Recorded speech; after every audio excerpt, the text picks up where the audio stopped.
I'd like to talk about physical contact, physical touch. There was a study done after the Second World War when orphans were taken in, and some of them were sent to America, where they were put in young children, young babies, where they were all put in the most surgically clean spaces and beds and given medicines and, you know, the nutrition, the best nutrition that they understood that they had at the time. And then a group were sent to rural places in Europe where they were passed about from person to person and obviously didn't have the same standards of hygiene or you know, this chemical nutrition that had been brought in, but was based on a lot of physical contact. And then years later they looked at the well-being and the health of these children, and can you guess who did better? Was it the ones that had the scientific, advanced, clinical, or was it the people who had the contact and the homely and the nurturing, the simple, the peasants? That's right, you know the answer, don't you?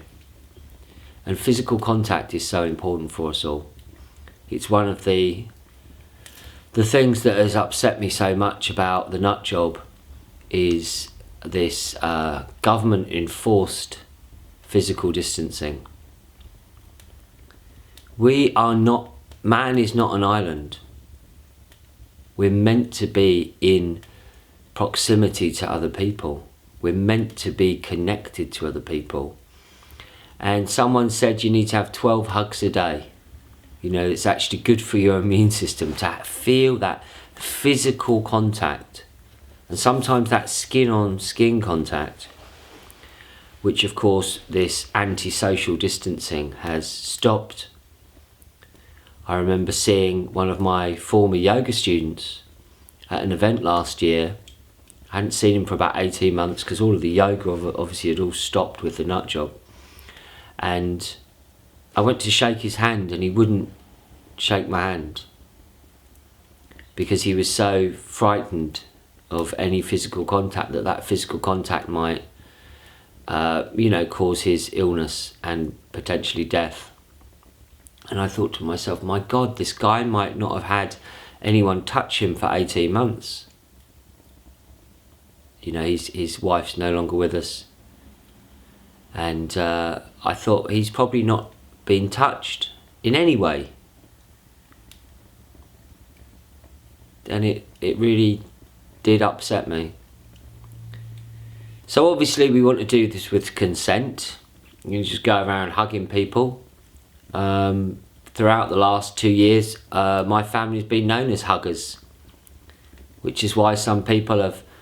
I remember in the early stages of the nut job, there was one family, they would do 50-foot social distancing from us. It wasn't 6 foot. They would see us and they would walk 50 feet away from us, just in case I ran up and gave them a hug. The other thing I want to talk about is massage. Hippocrates, the father of Western medicine, said we should have an aromatherapy massage every day. How about that? Imagine that. When was the last time you had an aromatherapy massage? That's using essential oils, the concentrated power of these plants.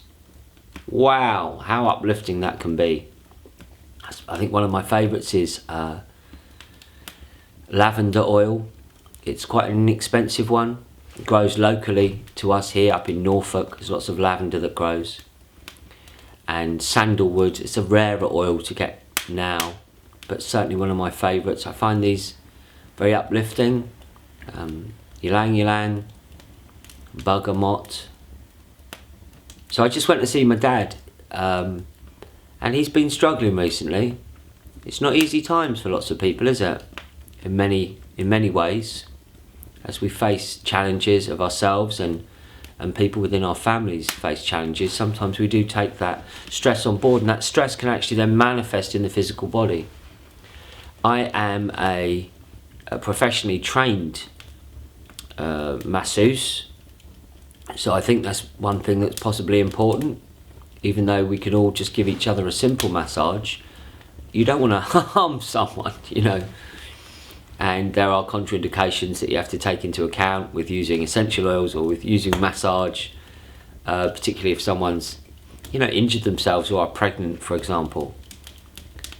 But massage is one of the greatest gifts that we have, that we can give and that we can receive ourselves to help our well-being, our overall well-being. It's an incredible tool for health and vitality and well-being. So as we're seeing the lessening of the restrictions, as people really see through this, the ridiculousness of this tyranny that's been imposed upon us, and this, you know, the people are now realising, yeah, there's things that we have missed, and there's things that are vitally important for our health and our well-being. There's physical contact, and massage is one of the greatest ways to do that. So I went to see my dad this morning, and I said, would you like a massage, Dad? Would you like a little massage, Dad? He said, oh, yes I would, yes I would.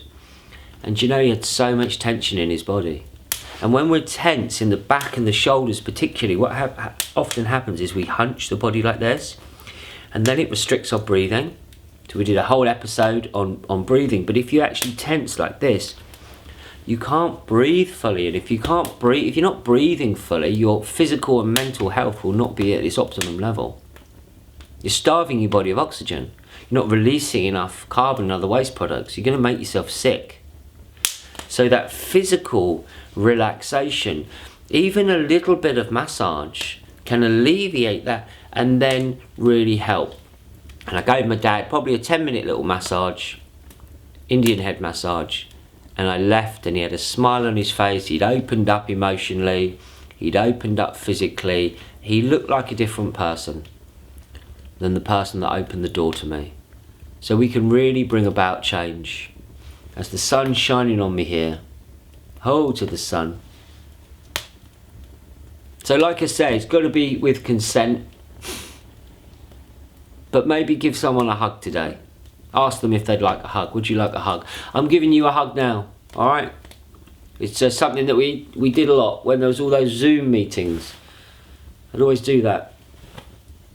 Yeah, I'm giving you a hug right now, okay? Giving you a little massage. Anyone wants to book in a massage, like I say, I am a professional Indian head massage therapist with insurance and whatever, so you can book in with me if you ever do want to have a massage. Obviously lots of people out there that offer these wonderful services as well, so I do encourage it. Maybe you can't get one every day like Hippocrates. That would be living the dream, wouldn't it? Aromatherapy massage every day, woo! But if you can, book in, or, you know, maybe share with a friend. Like I say, take care with it. Take care with it. If you can have a massage from a professional, that's great. But even with your partner or children or something, my boy Eliar, he used to do to me these award-winning foot massages, and I tell you, just a few minutes could just change my whole world for the better. It's so healing. Really is so healing. So I hope that's been of interest to you. It's certainly a very powerful thing. Just remember those studies. The Yanks thought they had it best with their clinical, put them in the bed separate, feed them all this stuff, this chemical food. The peasants were hugging the kids, they were passing the child to child to child, that human contact. It's so beneficial for us. So give someone a hug today. If they want a hug, give yourself a hug. If you can, have a massage. And remember, man is not an island, alright? We are connected, like the blood that unites one family. God bless.